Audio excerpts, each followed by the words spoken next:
What is up, risk takers? Welcome to the Kill Pete strategy. I am Pete. I'm a top player in Risk Global Domination. I have a daily release on YouTube. I do a weekday stream on Twitch, and if you are interested in getting better at the game of Risk, I invite you to subscribe to my channels. Come along the ride with me. What we're doing today, we're playing Back to Our Roots. Nothing fancy, classic progressive.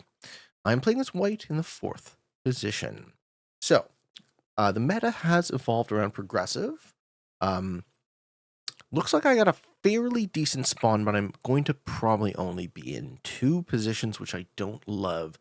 So my first eye on this game is I want to separate into 3. So here are the settings for this game, which I join. Public lobby, world dom on classic map, auto 60, expert AI. We don't start with any, and then nothing fancy. No fog, no blizz, no portals, no alliances. I'm in position 4 in the first position. We have General Boone, 629 from Tunisia, playing as red. In the second position, Thorn Than from the United States of America, playing as green. In the third position, General Sawa, 14468 from USA, playing as blue, who has been gifted in Australia. In position 4 is myself. It's my Anything Goes account, where we don't really care about ranked, but we play a bunch of ranked. In the 5th position, the orange players, Hamilton Cooper, 23 from Canada. And the final seat is General Mull, 15756 from USA, playing as purple. So my preferred positioning theory for classic is I would like to stay out of the way in the early game, and then use these 3 positions to radiate out and make kills in the late game, right? Progressive is a ambush predator mode. You want to wait, and strike and kill players when it is profitable to do so. The reason I like those 3 positions, I will explain in just a bit. So, I'm actually going to migrate my stack in Europe eastward. And in Afghanistan, I'm going to separate and pull the 4 into the 3. This move might strike as somewhat counterintuitive. I could have moved the 2 into the 4 in North America, but my North American position is strong. I think that's going to be only a single position. So I'm going to go for a 3-positional play. And as I said, in an ideal world, I would want it to be in Madagascar, the middle of North America, and Japan, because these 2 positions in the old world let players run through you, or run by you, rather, without running through you. And it's nice to have a position in the new world to radiate out of, where red has put his 9. But of course, all things are never equal. And the player's decisions do drastically affect the outcome. So right now it looks like blue being gifted Australia will make blue strong in the short term. Looks like green is going for South America. So it behooves the other players, if they don't want blue and green to be super strong, to remove exterior positions. So do we see blue have an exclave here or here? Do we see green have a second position in northern North America? We'll find out how the cookie crumbles. So what I'm going to want to do on my turn, I think, is I'm going to cut down off the 6 and put that into Africa. Now, I wouldn't normally want to hang out on North Africa, but it looks suspiciously like purple is trying to take Europe. Green rolls a 6v2. I think green is all in on South America. Yeah. Okay. So green would like that +2 bonus as well. If you guys aren't familiar with Classic, perhaps you're a more newer player to the game of Risk. This is the original board game, and the bonuses work as such. North America and Europe are worth +5. South America and Australia are worth +2. Africa's worth 3, and Asia's worth +7 if you can hold it. There's absolutely no way that we're going to see an Asia hold in a meaningful sense. And traditionally, it was rare that we would see smaller bonus holds as well, because players played very aggressive to each other. However, things have changed. The meta has shifted, and we find ourselves in an environment where good neighbor is being prioritized. So this position, with green being strong, is actually very, very bad for me. I don't have the ability to migrate my 4 into the 3 in Alaska unless I roll through a blue 3. I could do that, 7v3 is 100% roll. But I am a little concerned that I'm going to lose my 6 in Western Europe.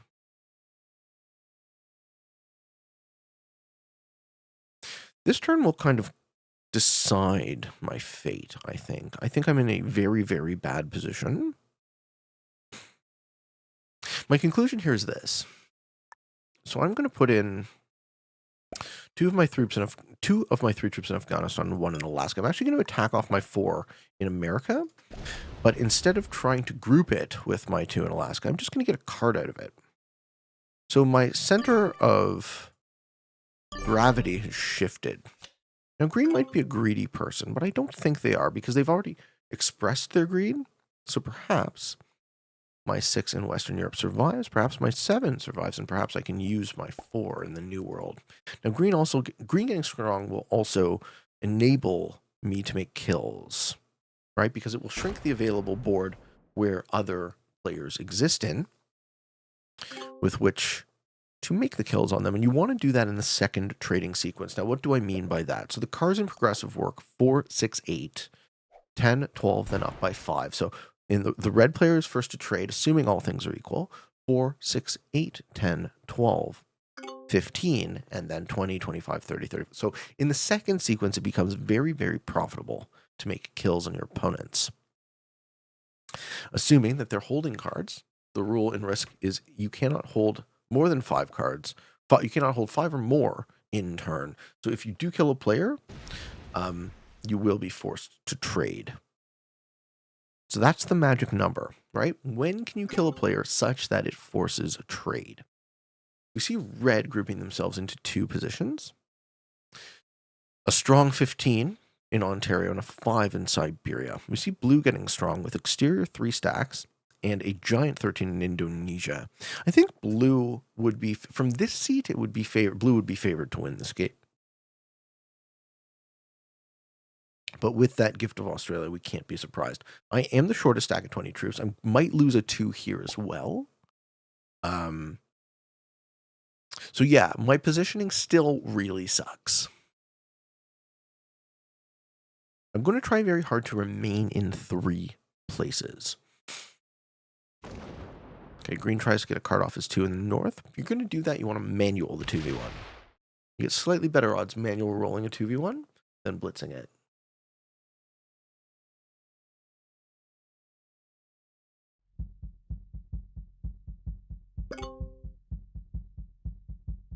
But blue getting those 2 extra troops a turn is really going to start adding up. Because they're going to get it every single turn. Yeah, and he's just going to get easy cards off his exteriors. Blue is in an absolutely favored position this game, I would say. Green's not doing bad, but either. But green is making some key mistakes. Guarding South America, which will make his 11, his 7 immobile to make kills when the time is right. And I'll show you what that means when it becomes relevant. Part of me says don't do this, but I'm gonna get a card off this position, but migrate it away from South America.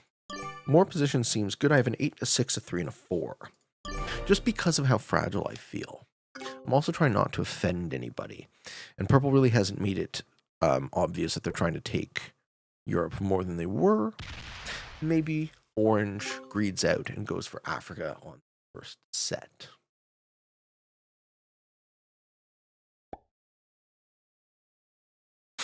Okay, purple's going to move that into themselves, and then I'm going to find that 6 locked. Okay, well, he does seem to be grouping all of his material in Europe. It's a similar sitch. I think now my 6 is in trouble. Because purple is going to want to take North America. Or purple's going to want to take Europe. And orange might want to take Africa. We really want to avoid our opponents stupidly going for bonuses, particularly on, what is it now, the 4th turn, because this game will end before the 9th turn, probably, maybe the 10th turn at the latest, at which point, how many troops are you going to get from those bonuses, assuming you hold them at all? All right, green's exterior 2. Yeah, Green adds all to his exterior 2 attacks down into Africa, and then groups back into himself, closing his line. Tell me you don't do that. Yeah, green's such a noob. Okay, green's playing a bonus style, much more like fixed than progressive. But my 6 is in trouble. I'm a little bit worried that purple is going to do something dumb and roll it. But I can't leave. There's no way for me. Oh, and he doesn't even fortify. He leaves his 7. He relocks his 7, but doesn't move it out.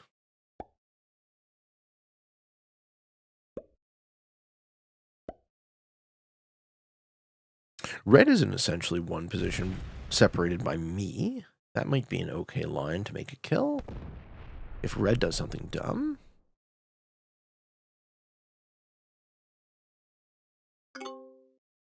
It's really nice to return to our roots in the game. I think that 6 might be fucked, but there's little I can do about it if it is. I think I just keep walking up in North America. Maybe I put another single troop in Afghanistan. We're sitting with a 9 stack in Afghanistan. And that's it. That's all I wanted to do. We lose a troop. Sitting at 24 and 4. Troop leader's at 34. Blue has a full 10 troops on me, and I am the shortest stack. But I do have the most number of positions. I'm in 4 places still, sort of. Okay, orange going to get cards in Europe. Okay, so it looks less likely that purple does get it, but maybe they do. They have only their troops in Europe. So maybe we see that orange 5 get destroyed. Maybe we see my 6 get destroyed here. No, doesn't take it. And groups in the middle. Okay, he might give me a line to leave. I think this is where I use my 6. Turn it into a 5. Let him hit it if he wants to hit it. And maybe hope to group it into the 9. Final turn before the mid game. This is the end of the early game. Players each have 4 cards. Red takes their 5th, so we won't see a skip. Yeah, sitting with a 21 stack in North America. So I'm absolutely on this turn going to attack with my 3 into the 4 in Alaska, and I'll be in 3 positions. 1, 2, and 3. Maybe I should also look to move into Africa, but that's too much. Yeah, big questions. The reason I want to move my 3 into my 4 in North America is I want red to have open lines into Europe and into South America off of their big stack. But my 4 in Alaska only they're disconnected from themselves anyways because of their position in Kamchatka. So don't think red can kill me. Green's locking troops. Don't think green can kill me. Can blue. Not with a 3 in NA. Purple might remove my 6, though, is still the concern. That purple might remove my 6.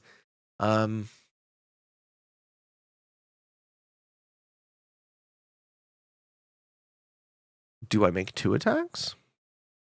Go into Egypt? No, I can group it into the 9. That might actually work. Yeah, fine. I'll make 2 attacks. I don't love it.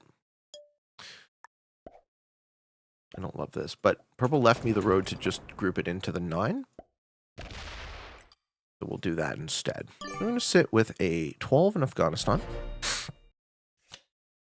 a 4 and a 6 in North America. So I'm sort of in 3 positions, but not really. Sitting on 5 cards, I will have the 10 trade, and then it will very much matter who has what cards in the second sequence. Orange also tries to leave Europe, just in case purple gets the bright idea to take it. He's going to move it, but yeah, didn't actually get it out. Do we see purple take it now? Purple's in a single position. Very, very silly. If he overextends to take Europe now, he feeds his kill. And the 5 goes in. Yeah, okay, purple's playing the single position play. Same with red. Purple and red are playing a very similar game.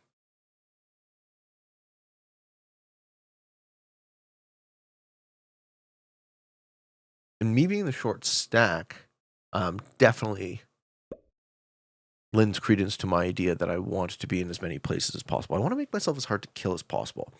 We're in the mid game now. Red sets gets the 4. What do we see them do?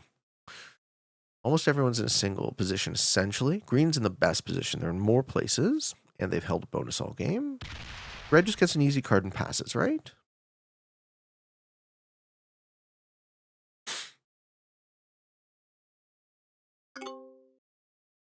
And leaves their stack there.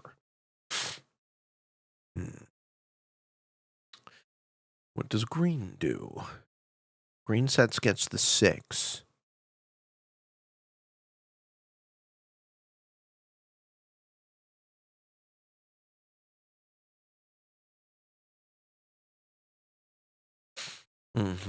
They don't realize that they get the 6 yet.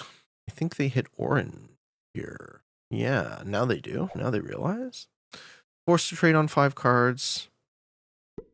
That's a big stack.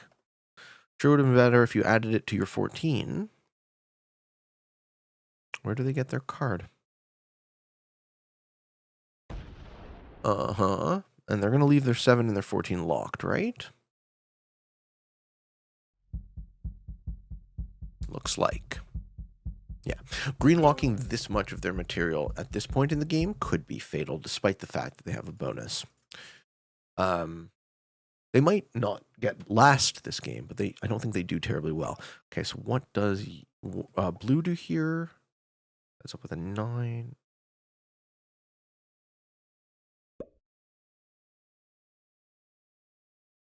What does blue do here?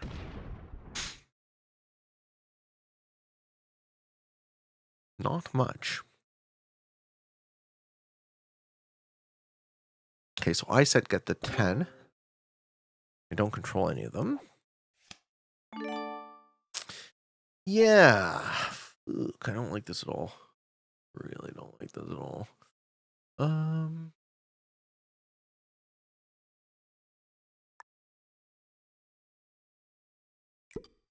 to hedge by putting myself in a number of places.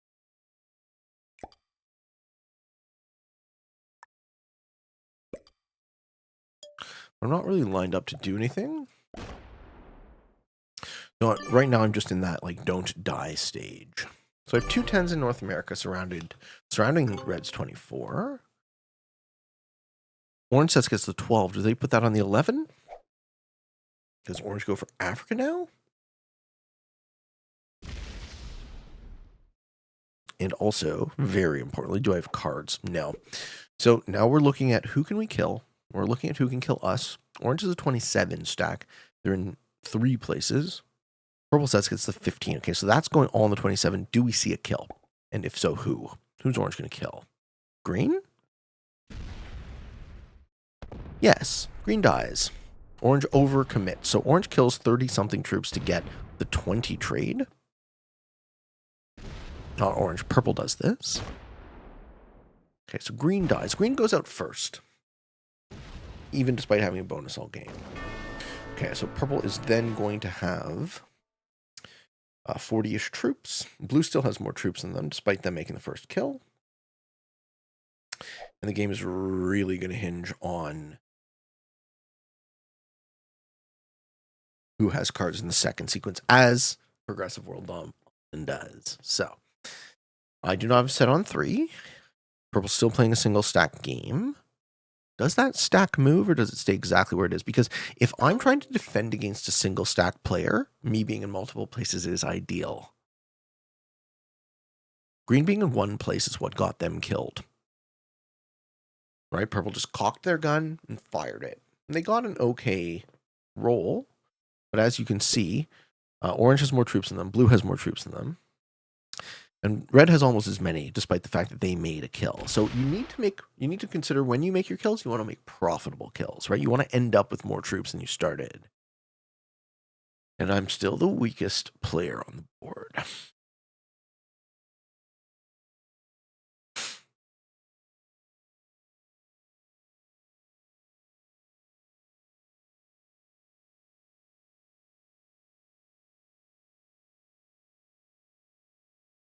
Okay, red moves.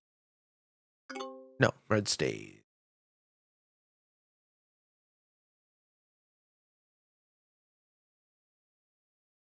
I think I'm just going to move my stack one territory to the left. But blue's in a great line. Blue's in a great line to break. Ooh, didn't see that one coming. Okay.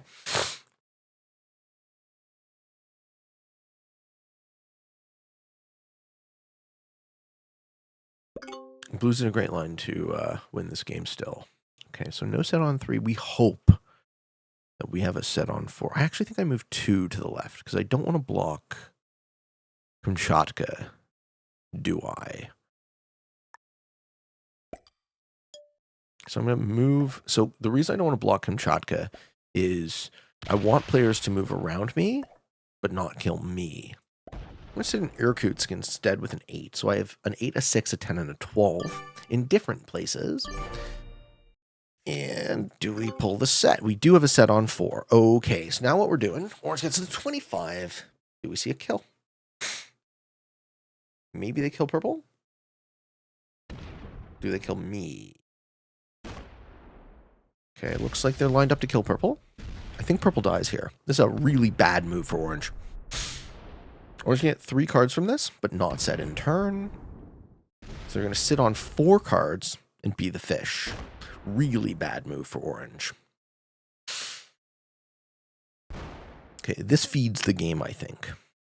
And we hope it's to me.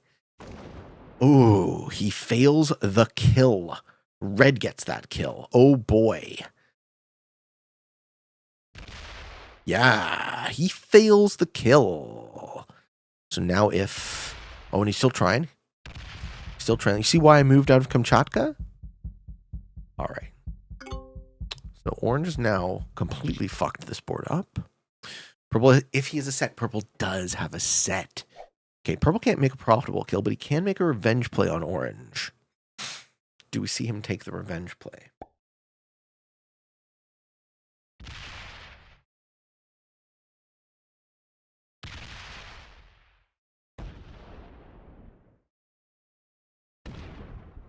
And don't hit me. Whew. Didn't want to lose that 12. Okay, so we just saw a ton of cards get deleted and a ton of troops get deleted. Now, if... Can I kill blue? If red doesn't have a set, I can kill red on 5. Let's see if that's the way the cookie crumbles. But no, red's going to get the free kill on orange.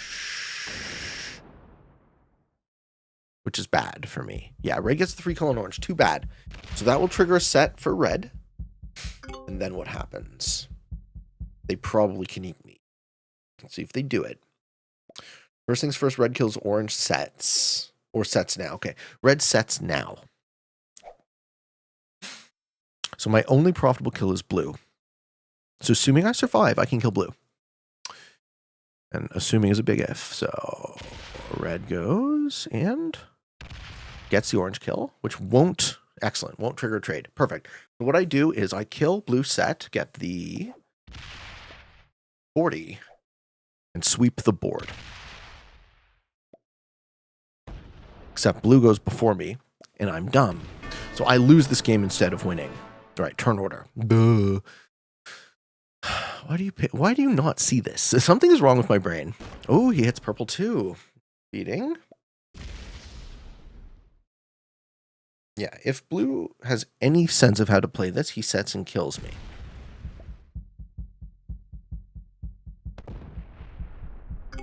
He is the host of the game, so I assume he knows what he's doing. Do we see the set? Do we see the set? Oh, tell me I can win. Tell me I can win. Everybody dies. It's gonna feel so good, ladies and gentlemen.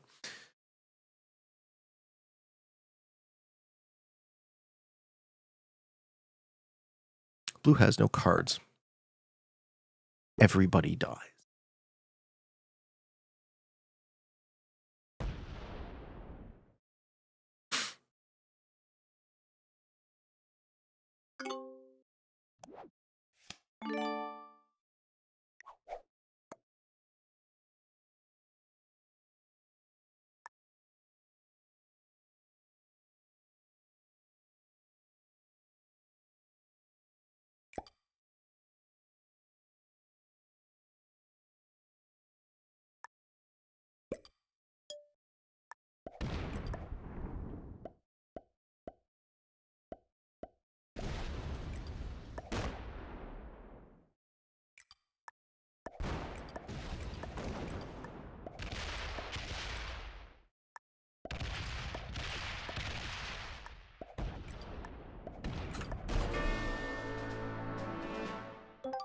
Okay, 15 for 1.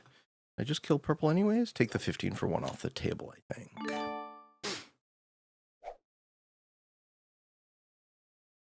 No, I kill red, I get a set. That's a better roll. Yeah, we kill red, get a set. Purple gets second.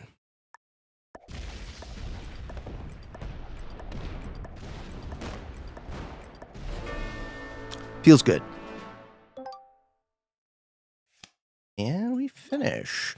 This is why you play progressive, folks, for these moments. Those satisfying sweeps where you just kill everyone out of nowhere.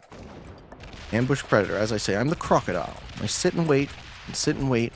Just make myself difficult to kill. Or just unappealing.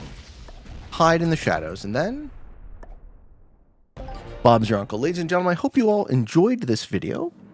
This one is more of a refresher, reminder, basic. If you're newer to the game of Risk, I hope you found this one somewhat enjoyable. But it's always nice to go back to our roots and experience classic progressive for what it is. The host of the game was an expert, Purple was an intermediate, and everyone else was a beginner. Ladies and gentlemen, hope you all enjoyed. I hope you found some of it fun and entertaining, maybe even a little bit educational and informative. If you are interested in getting better at the game of Risk, I invite you to subscribe to my channel. Come along the ride with me. I have a daily release on YouTube. I do weekday streams on Twitch. And for all of you on the path to world domination, good games and good luck.